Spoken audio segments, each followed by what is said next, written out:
Hi, this is Melissa with Haven Craft, and this is part of our ongoing series of classes on Cartomancy and Tarot Spells.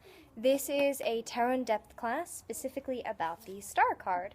As always, I'm using Ciro Marchetti's Gilded Tarot Royale, another portrayal here from the Legend of Tarot deck, thanks to my apprentice Tina.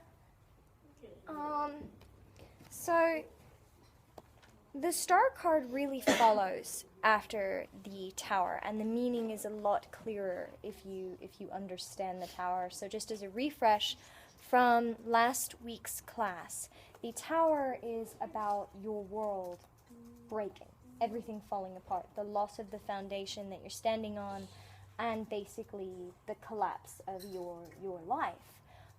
Now, in any time that this happens, the Tower cannot happen if the foundation of your life is strong. So whether you realize it or not, there's something rotten or infirm about the foundation of your life for the Tower to happen.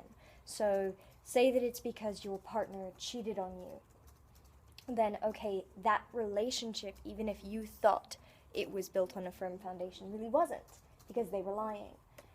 Say it's because you have to move all the way to a new state to get a job and to go to school. Okay, well, that's not necessarily a rotten foundation, but it's still not the foundation you're going to be building on. You have to have this huge change to get that firm foundation. It's not always something that you did wrong that's a common misinterpretation of the Tower. It's, say that your whole life crumbles down around you because you came out. People being jackasses is not your fault, even if an action that you took made it seem so. Now, the Tower also can represent things that it's your own fault, and one of the things it represents is pride and arrogance. Think Tower of Babel, thinking that you can reach heaven when really you're not able to. So it can happen due to pride or arrogance, and it can happen due to someone else. So I think that sums up the Tower. The Star comes right on the heels of it. So before I even get into the history, I'm just going to break down that the Star has to do with that moment when your whole world has collapsed and you have absolutely nothing left. But there's something that gets you to stand back up and rebuild. That's the Star. So, in the earliest known list of the trumps, the Sermons de Ludo comme Ali, this card is La Stella, the Star. The Visconti Sforza Tarot quite simply depicts a woman who, with an unmoved expression, kind of blank, looks at a large 8-pointed star held in her left hand. Her red cloak is adorned with golden stars, and her long blue dress has a motif of horizontal rays on top of vertical rays. The Rosenwald sheet keeps things even more straightforward, only showing an 8-pointed star with a motif at the top and bottom. On the Carey sheet, however, the image is much more elaborate. This is where we start seeing a nude figure who's pouring water from 2 large jugs into a flowing stream. In the stream, there's at least 1 fish that's visible. The Star in this deck has very long hair and a tattoo of a star on the right shoulder. That's the left shoulder on the right shoulder. A large 8-pointed star shines brightly in the sky and is surrounded by 4 smaller stars. A lot of people equate that very first one with Aquarius, but that was not necessarily what they were trying to evoke there. So, and the Tarot de Marseille, L'Étoile, the Star, shows a nude, presumably woman, who again is pouring water from a vase in her left hand into a pond and water from a vase in her right hand onto the ground. That ended up being the prototypical Star card. 1 vessel pouring into water, 1 vessel pouring onto ground. And because of that depiction, it's almost always associated with balance, like you're trying to get your life back into balance, whereas I think that's more the Temperance card. Again, there's a large star in the sky surrounded by 6 smaller stars. Some people equate those 4 smaller stars with the 4 elements, and the larger 8-pointed star with aether or spirit. So, The star in the 20th century Waite-Smith deck is more or less the same as the Tarot de Marseille. Again, it's a nude woman. She's pouring water from one vessel into water and one vessel onto earth. And then in this particular deck, they've actually taken that step forward, and she has 1 foot on earth and 1 foot in water as well. Very similar to the Temperance deck as well, which again I think is where they get that confusion, where people think they don't know how to tell the difference between what you're told Temperance represents and the star represents, because they are both supposed to be balance and harmony and bringing your life back into order. So It takes really long to load now. yeah. Okay. So, in different interpretations, Rider-Waite, again, you have the circular pond, you have the 2 vessels, the 8-pointed star, but in this particular case, you have 1, 2, 3, 4, 5, 6, 7 stars around the 8-pointed star. It's supposed to be the gifts of the spirit, the pouring of the water of life, the unveiled hope, the spirit of immortality, your interior light. I've heard in this particular interpretation, she gets associated with the Great Mother in the Kabbalistic Sephira Binah. So, yeah, divinatory gets really confusing in the Rider-Waite, because it can be hope, but also loss, theft, privation, and abandonment. So, kind of contradictory. Reversed, it's arrogance, haughtiness, or impotence, inability to bring about what you want to see in your life. So, that's interesting. Book of Thoth. Pour water on thyself, thou shalt... Pour water on thyself, thus shalt thou be a fountain to the universe. Find thou thyself in every star. Achieve thou every possibility. I actually quite like the Thoth for this one. It represents hope, unexpected help, clearness of vision, realization of possibilities, spiritual insight, but it also can come with bad aspects, including error of judgment, dreaminess or disappointment with material reality. It is supposed to be one of the great cards of faith and dreams being realized, so it always seemed intriguing to me that they included that aspect where it's supposed to be like disappointed hopes. And I assumed that you would then, in Thoth, interpret that based on the cards around it. So is this representing hopes realized or disappointed hopes? In Golden Dawn, it is the daughter of the firmament, the dweller between the waters, and represents hope, faith, unexpected help, and again, dreaminess or deceived hope. So hope that doesn't end up working out so well for you. Mathers, hope, expectations, bright promises. Reversed, it's hopes not fulfilled, expectations disappointed, or fulfilled in some minor degree, but not to the level that you're looking for. Etela, out of nowhere, has the star as desolation, because why not? And it's privation, destitution, abandonment, being tested, being audited, being sorted out, being plundered, despoiled, having something stolen from you, and the loss of help that you need. So I would not include Etela particularly for the star, because you're just going to end up really confused. Yeah, I guess it's like watching the waters pour out. But there were other cards for that. Yeah. In Etela, desolation reversed is air. Wind, storm, atmosphere, climate, dryness, stars, subtle energies, volatile energies, affection, gait, appearance, resemblance, being vague and without substance, arrogance, haughtiness, importance, also songs and music and melodies. I'd like to remind you all at this point that Etela channeled his definitions, so who the hell knows what he was on when he channeled those? Do you want to sit here? Because the tail of that's one. Yeah. Did you want to sit next to me and help, or? That's okay. Okay. I mean, Yeah, you can come hang out and learn. oh, No. You can sit next to me. He's done it No, before. you've got 2 cups of coffee sitting on that arm. Okay, well then move the cups of coffee.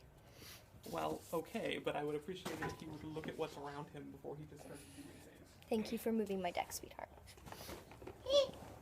Okay, but if you sit with me, you've got to be restrained and calm. Snuggles are good, interruptions are not. Okay? Okay, let me just go shut up. Oh, thank you, Ian. Can you click the escape button twice? Okay, Thierry's has the star card as Thank you. Venus, and it represents eternal youth and beauty, as well as the étoile flamboyante, which is the bright star, the flamboyant star. It represents the gifts of the spirit, and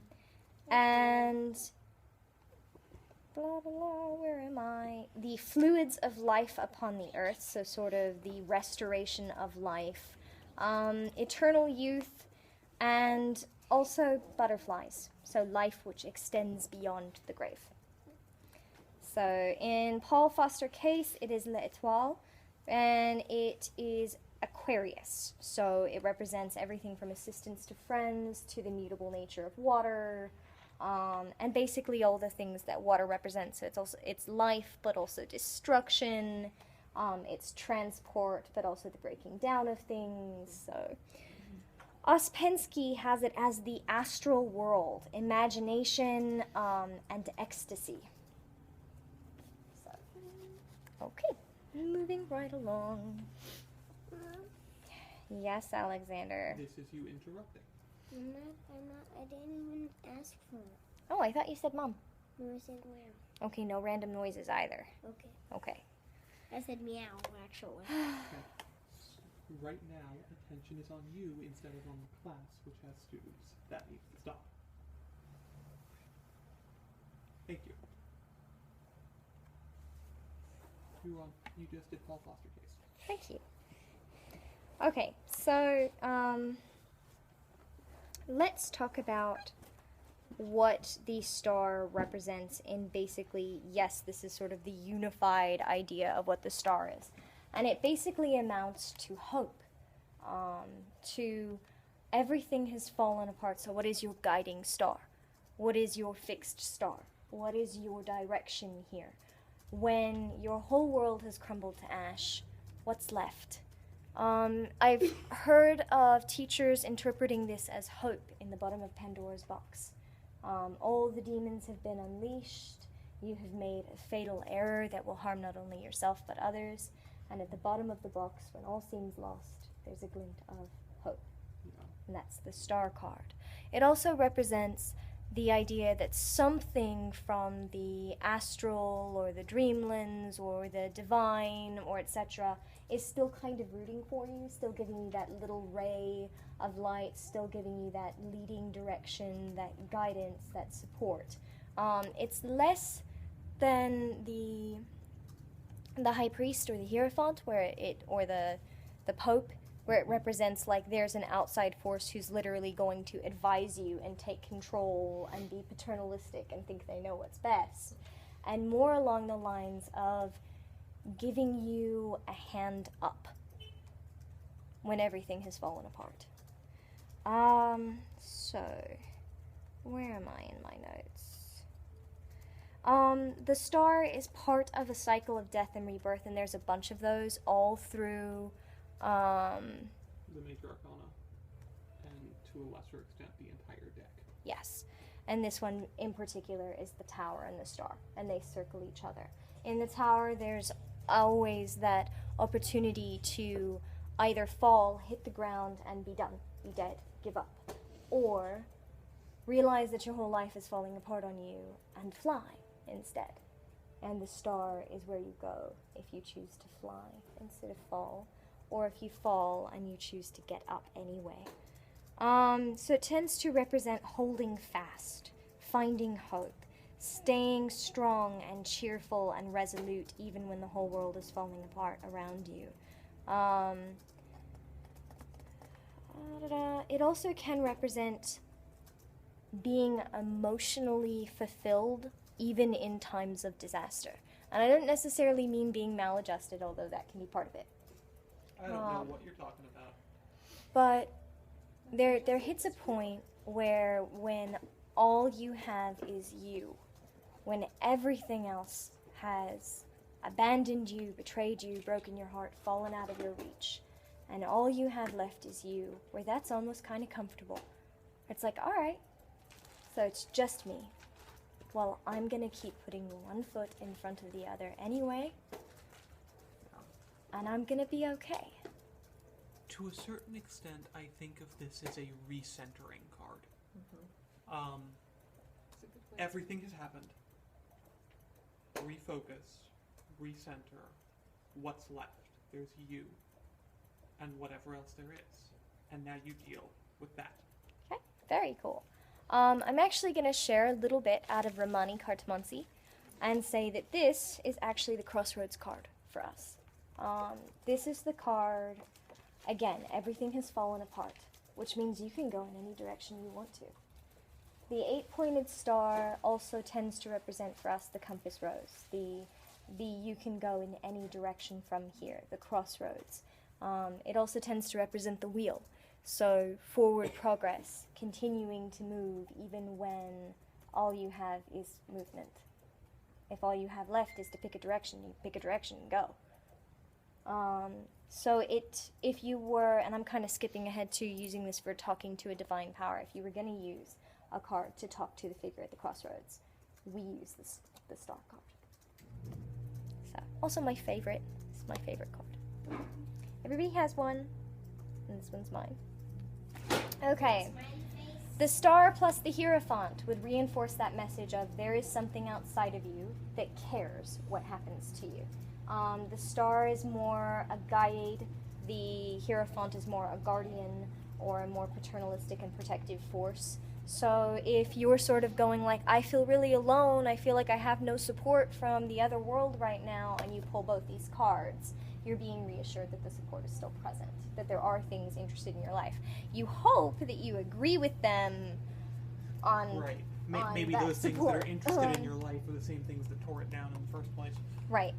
We talked about the star and the tower already, and that pulling them together is pretty common, and it's basically a reassurance that yes, you should still have hope. You can turn this into a good thing for you. You can pick a direction, which is not me trying to do like the emotionally abusive, you should find happiness that this happened to you. No, it's the don't give up combination, the not emotionally abuse yourself into being okay with horrible stuff having happened to you. Okay. The star plus any of the aces reinforces that hope, that new direction, but which ace you're pulling influences which direction you should be moving. So if you pull the pentacle, then the ace of pentacles, then it's more along the lines of rebuilding safety, security, stability, maybe a new job, maybe a new learning path in school that will take you to a better career. If you pull it with the chalice, then you're talking about new emotional growth. That doesn't always mean a new relationship.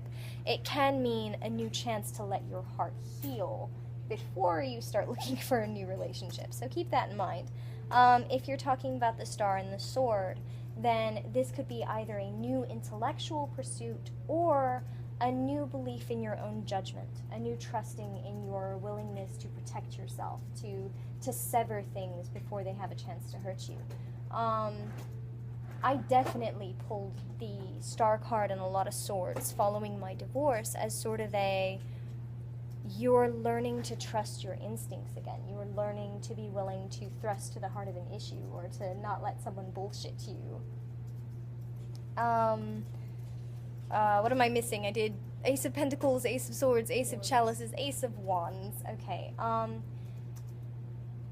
A new opportunity for your passions, the things that light you up inside, that give you fervor for your own life, but also really reinforces that whole, this is a guiding light card. This illuminates the darkness. This makes it clear what path is before you and where you want to go. Similarly, if you pull it with the Hermit card, you have that reinforcement of the idea that there's a new light, a new direction, follow the light. All the other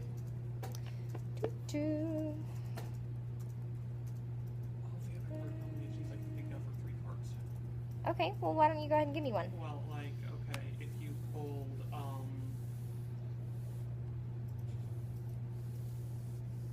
I pull the star and death a lot.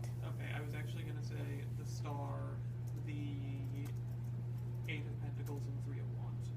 Okay. So, new direction, pursuing academic studies, and getting yourself on financial well-being. There are people who do not mean you well behind your back. Yeah. Like, that's a, be careful with your new business partners, essentially. Yeah. But very specific card combination. Yeah, death for transformation. Yeah, I pull the star and death a lot together for people who are going through huge transformations, huge metamorphosis, where the Tower card's already happened. Maybe it was a ways back, maybe it was 15 years ago, and they're just now sort of going like, hey, you know what? I think I kind of want to do something. Right, that's sort of the chrysalis combination. Yeah.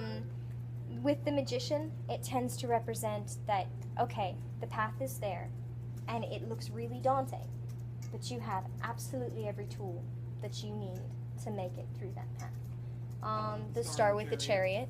It's going to be long, it's going to be bumpy, it's going to be hard. You're looking at this path, and we're not going to lie to you, it's going to kind of be unpleasant. Follow the light. But follow the light anyway. The star in the world.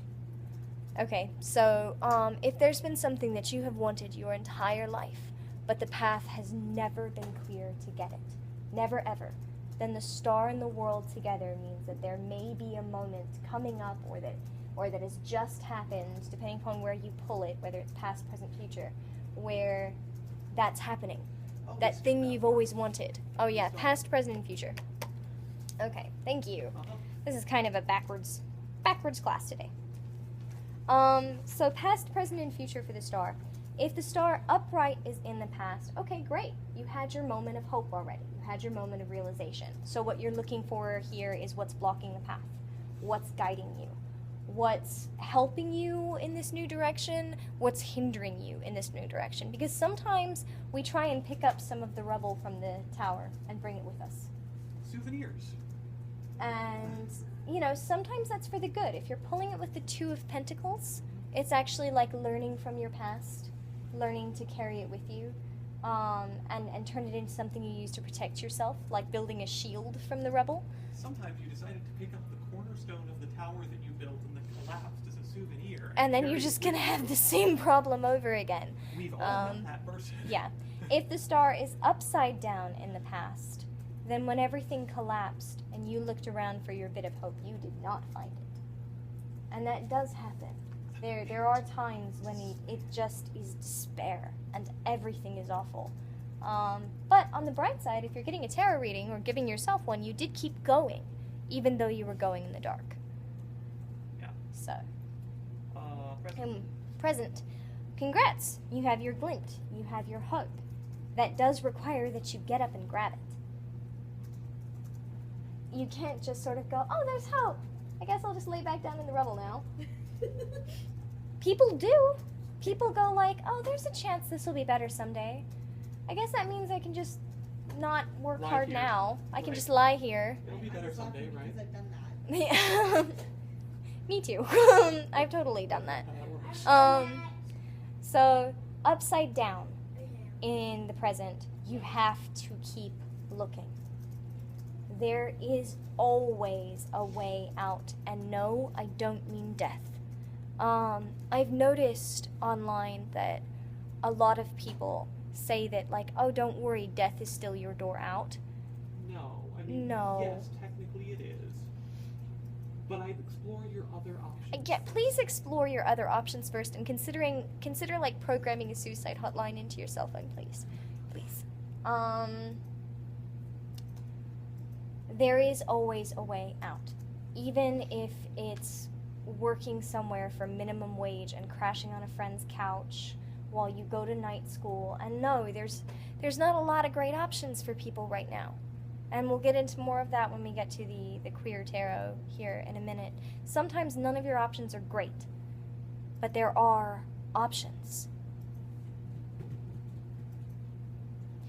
Future. Upright. Okay. You're probably in the collapsing tower stage, if it's in your future. You're probably in the holy crud, everything just fell apart. But on the bright side, pulling the tarot upright, or the star upright in the future is a good sign. It does mean that there is some hope there, that there will be a new direction, that your whole life won't stay collapsed forever. If it's upside down, it's going to be hard to find. That does not mean give up. It means look harder. I'm actually going to side note something. Yeah. If you pull the star in the future and something other than the tower in the present, because not every sort of collapsing life stage is as violent or sudden as the tower. Sometimes it can be something as simple as, I just finished grad school, or I just finished college, and I'm trying to work out what to do next. It's not necessarily... Yeah, it's not always an awful thing. It's just Yeah. the collapse of what you're doing now. And sometimes that is... Sometimes it's like an ordered structure, you knew it was coming, ending. Right. I mean, you get these people who graduate from high school who are sort of going like, well, now I'm supposed to pick the future path of the rest of my life when yesterday I had to ask permission to go potty. Also, as someone who's done this a couple of times now, let me tell you a secret. The decision that you make on what you're going to do with your life when you graduate from high school does not have to dictate what you do with the rest of it. You can get a couple years into the thing that you chose, decide it's actually not the best plan, and change your mind and go in a different direction then. That's an option. Yeah, no, the thing that I decided I was going to do when I was 18 did not work out for me. Okay, like, you want to talk the tower card. Right. It collapsed dramatically. There were generals involved. Right. Mine was mostly self-inflicted.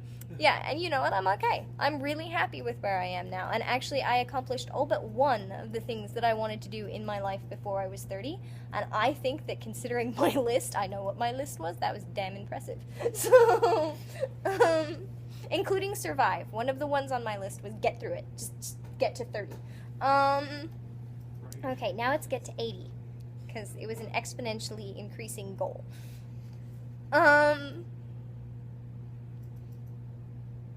Sorry, I'm working out the exponential coefficient in my head based on the data that you provided. Of course Carry you on. are. Of course you are. Okay. We did past, present, future, common card combinations, so we are now on to LGBTQIA interpretation. Okay.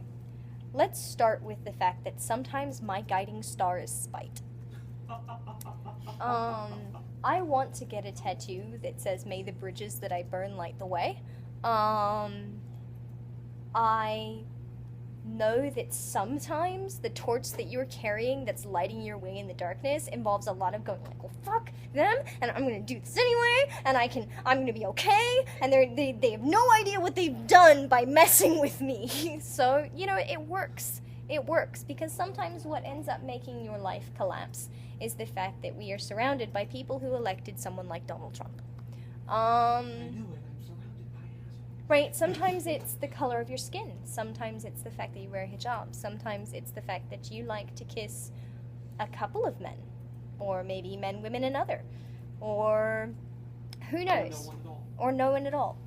You don't have to be married. Sometimes the card doesn't represent hope that you find outside of you.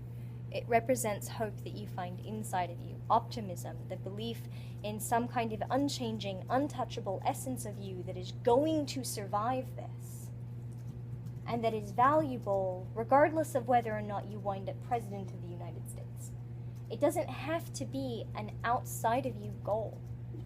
It can be, I'm going to be okay with this torch burning inside of me, and I'm going to learn how to not help people put it out. Sometimes in all the chaos and all the confusion and all the awfulness that we can't fix, you have to find the little bit of you that says, I'm okay with just me knowing that this was shit, that this was not okay, and that I'm not going to put up with it. Like, I don't need the whole world to march on my behalf. I'm going to march on my own behalf. I'm going to find something better. Sometimes in everything awful that happens, all you can do is try and find another person who's going to light a candle against the darkness with you And maybe Or a it's just Molotov one person, or it's a Molotov cocktail. It's about finding what gets you putting one foot in front of the other.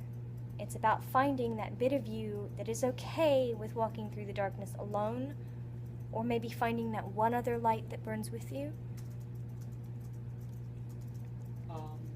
And this is the part where we talk about how it may be that all of your practical options right now suck. Yeah, it may be all your practical options suck.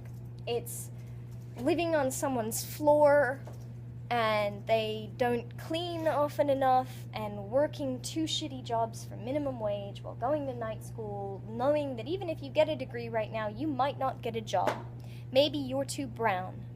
Maybe your religion demands that you dress differently. Yeah. Yeah, get into trade unions. That's the way to do that. Maybe you're older. You know, maybe you were 65 when you finally told your husband, you know, I think I'm a lesbian, and I wanna move out.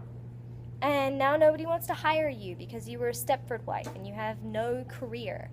You find something. Maybe it's the fact that the library has free books. Maybe it's the drive-in movies. Maybe it's your new girlfriend, who's also in her 70s. And maybe she's been out and proud for years, and she's going to help you learn how to be too. It doesn't always have to be some grand destiny that gets you out of bed. In fact, it probably won't be for most people.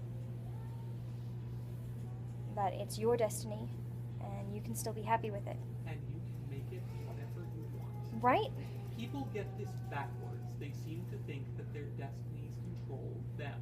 It's actually the other way around. Yeah. In all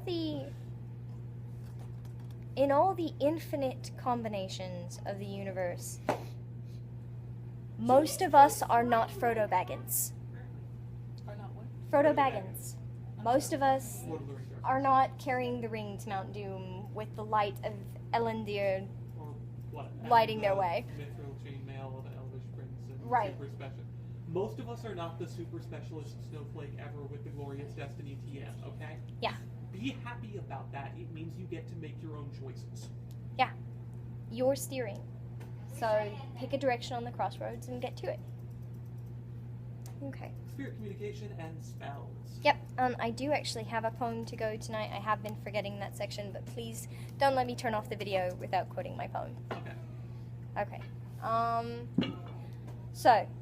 Spirit communication. We talked about the fact that this is what we use in our crossroads boxes. You don't have to sacrifice the one out of your favorite tarot deck. You can just print up one and put it in there. The idea is to have a representation. We tend to combine the devil and the star card in our boxes, but if you don't know what I'm talking about, probably don't do this. Yeah. Alternatively, any deity associated with the night sky or the stars. Right, so if you're trying to talk to Nyx, if you're trying to talk to help with... Oh, sorry. Nyx, Noctis, Newt, hell, Tiamat. Tiamat would be an okay one. I can think of other things I might use instead. But Tiamat, but sure. Some people associate this card with Venus, Orion, so Any you of the could... constellations. Any of the constellations. If you're trying to talk to Venus, if you're trying to talk to any of the water deities, this is probably a good one since it is so heavily associated with water. Yeah. So there are actually a lot of possible options for use of this spirit communication. It's also your spiritual guiding light. If you have a particular spirit guide in general, this can be the card. The problem I have when I use it to communicate with a spirit guide is that in my readings, this card tends to represent me. So when I try and use it to talk to someone in particular, I talk to me.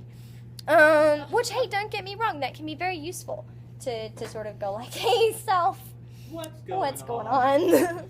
I actually had to do that earlier today because I have been a ball of grump. Like, yeah, I know, kid.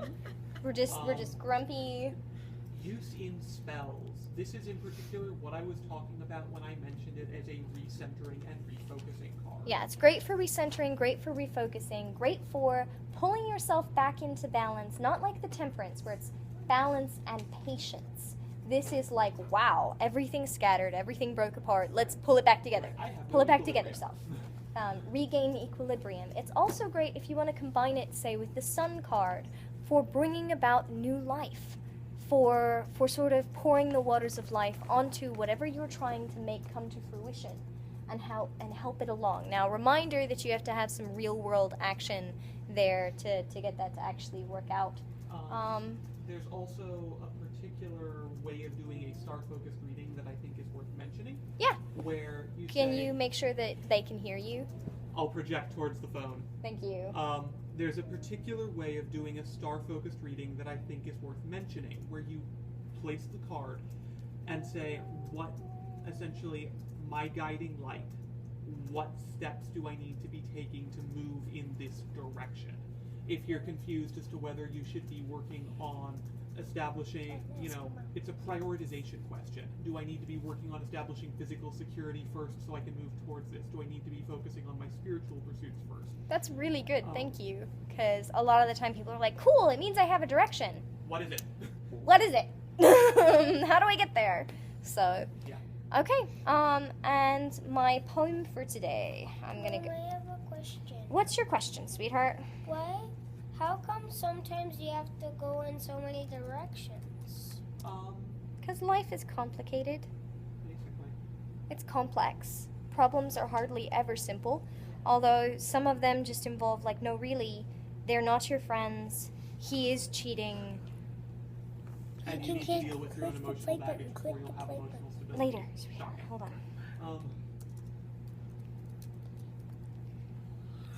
Is it Invictus? No, Edna's not. I just want to make sure that I quote it correctly, even though I recite it.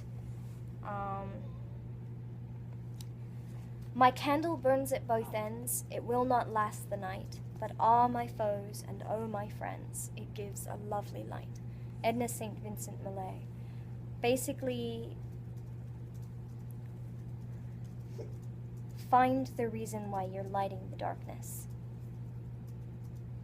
Find it in you, outside of you.